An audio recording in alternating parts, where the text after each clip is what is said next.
कुछ समीक्षा integration bill आया, उसमें पंडित नेहरू को बहुत ज्यादा क्रिटिसाइज किया गया। ये तक कहा गया होम मिनिस्टर के द्वारा कि वही जिम्मेदार थे और गलतियां उन्होंने करी, ब्लंडर उन्होंने किए। किन्होंने? पंडित नेहरू को। पंडित नेहरू ने मतलब अपनी लाइफ दे दी,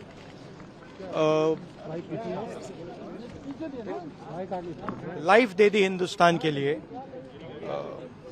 सालों जेल में रहे।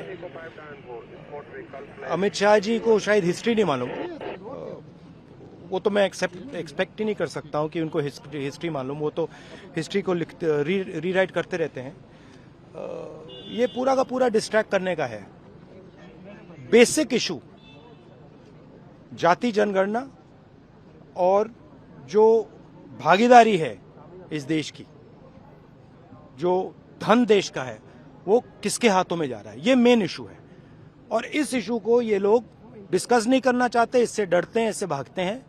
मगर ये इशू को हम आगे ले जाएंगे और जो गरीब लोगों का हक है वो हम उनको दिलवाएंगे।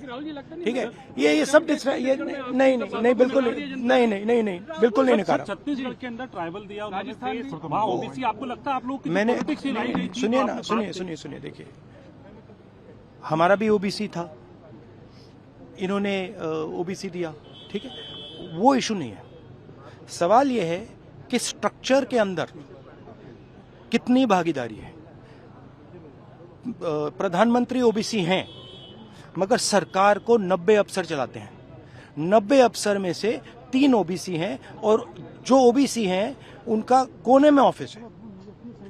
तो मेरा पॉइंट है कि सरकार का सिस्टम, हमारा इंस्टीट्यूशनल सिस्टम जो है पूरा का पूरा, उसमें ओबीसी की कितनी भागीदारी है, दलितों की कितनी भागीदारी है, आदिवासियों की कितनी भागीदारी है, ये हिंदुस्तान के सामने मेन सवाल है।